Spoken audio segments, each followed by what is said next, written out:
o mundo nunca mais seria o mesmo. Então, quando a humanidade transformou o poder da ciência em sua própria destruição. Como uma ideia pode se tornar a arma mais aterrorizante da história?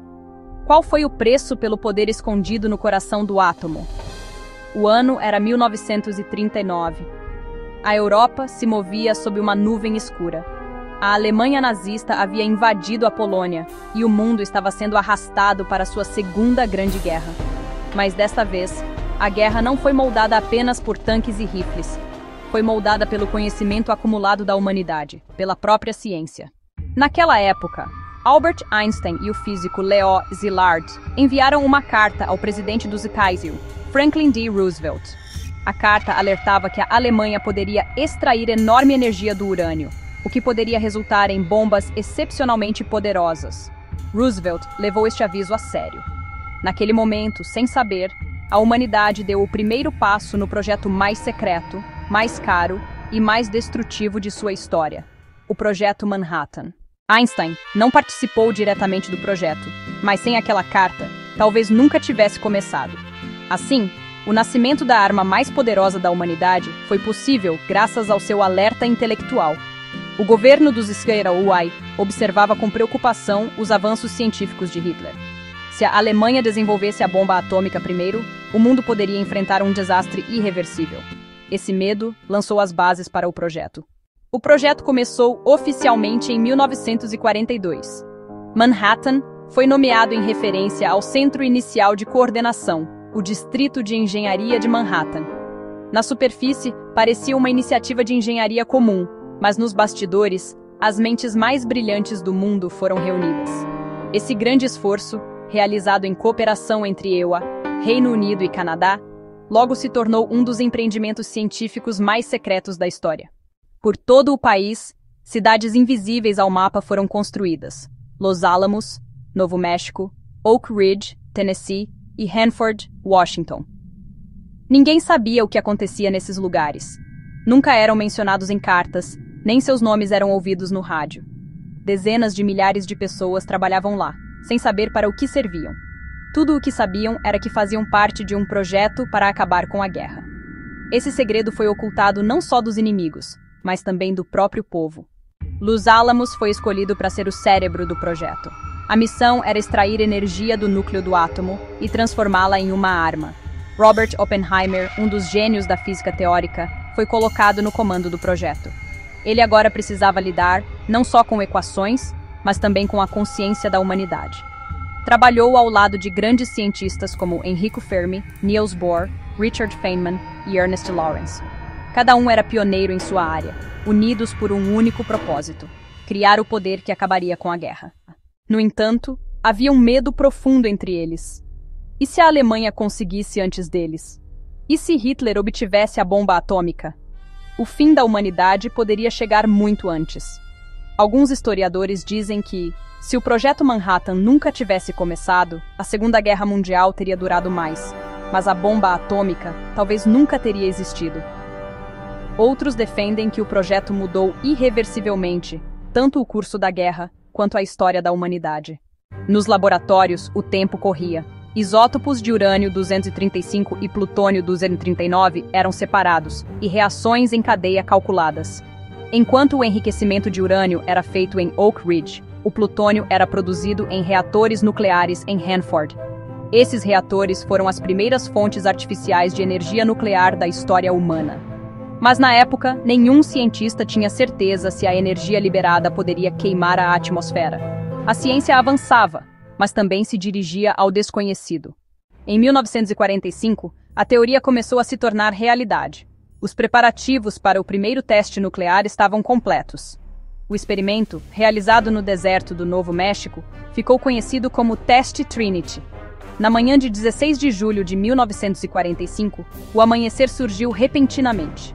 Uma luz mais brilhante que o sol abalou a terra e o céu. Ao testemunhar a explosão, apenas uma frase passou pela mente de Oppenheimer: "Agora eu me tornei a morte, o destruidor de mundos." A humanidade havia conseguido dividir o coração do átomo. Mas naquele momento, a escuridão nasceu junto com o triunfo da ciência. Após o experimento, muitos cientistas ficaram cheios de medo. porque o sucesso não foi medido pelo que a humanidade conquistou, mas pelo que foi iniciado. Alguns propuseram que esta arma fosse mostrada apenas como um aviso, mas o governo, ansioso para terminar a guerra, não permitiu. A guerra na Europa havia terminado, mas o Japão continuava resistindo. Em vez de entrar em uma longa guerra terrestre, o governo do Zequainiro decidiu usar a nova arma. Oppenheimer e sua equipe não podiam prever as consequências. O poder da bomba havia sido calculado, mas seus efeitos eram inimagináveis. Em 6 de agosto de 1945, a bomba de urânio chamada Little Boy foi lançada sobre Hiroshima. A cidade foi destruída em segundos. 3 dias depois, a bomba de plutônio, Fat Man, foi lançada sobre Nagasaki. Com essas duas explosões, o Japão se rendeu. A Segunda Guerra Mundial terminou, mas a humanidade foi forçada a enfrentar o terror de um poder criado por suas próprias mãos. Os historiadores ainda debatem. A bomba atômica era realmente inevitável? Alguns dizem que a bomba acelerou a rendição do Japão e salvou milhões de vidas de soldados. Outros argumentam que foi uma demonstração de força, com a mensagem real destinada à União Soviética. De qualquer forma, o resultado foi o mesmo. O homem agora possuía um poder divino. O projeto alcançou seu objetivo, mas o custo foi pesado. Mais de 130 mil pessoas trabalharam no projeto, com custos superiores a 2 bilhões de dólares. Ainda assim, o verdadeiro custo foram as vidas de centenas de milhares de civis em Hiroshima e Nagasaki. Pela primeira vez, a ciência se tornou um instrumento de destruição tão imensa. Anos depois, Oppenheimer diria: "Os físicos conheceram o pecado, este foi o seu pecado." Com o uso da bomba atômica, o mundo entrou em uma nova era, a Guerra Fria. Após os Elabira, a União Soviética desenvolveu a bomba atômica, depois o Reino Unido, França e China. A corrida armamentista nuclear havia começado. Agora, a guerra era travada não no campo de batalha, mas nos laboratórios. O legado do Projeto Manhattan não foi apenas o avanço científico, mas também a obrigação da humanidade de viver com o perigo que criou. Durante esse período, os cientistas começaram a se perguntar: onde começa o limite da ciência e onde termina a consciência? Este questionamento levou ao nascimento da ciência ética moderna. Não era mais uma questão de podemos fazer, mas devemos fazer, porque dividir o átomo dividiu não apenas a matéria, mas também a consciência da humanidade. Se o Projeto Manhattan nunca tivesse existido, a energia nuclear talvez tivesse sido descoberta bem mais tarde. A medicina, a tecnologia espacial e a produção de energia talvez não tivessem atingido os níveis atuais. Mas talvez milhões de pessoas não tivessem testemunhado aqueles dias terríveis. A ciência avançou, mas com ela, o medo cresceu.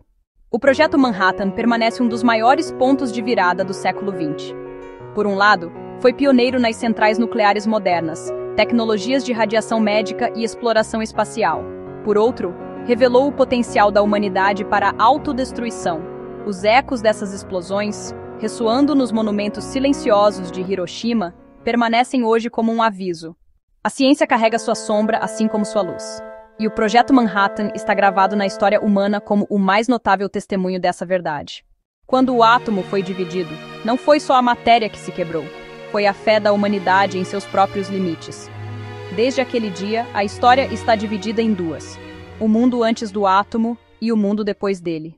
Se quiser ver mais conteúdos como este, não se esqueça de se inscrever no nosso canal, curtir o vídeo e compartilhar suas opiniões conosco. Você acha que o Projeto Manhattan foi um ponto de virada para a humanidade? Vamos nos encontrar nos comentários. Settings. Use appropriate media. Use a female voice for the narrator.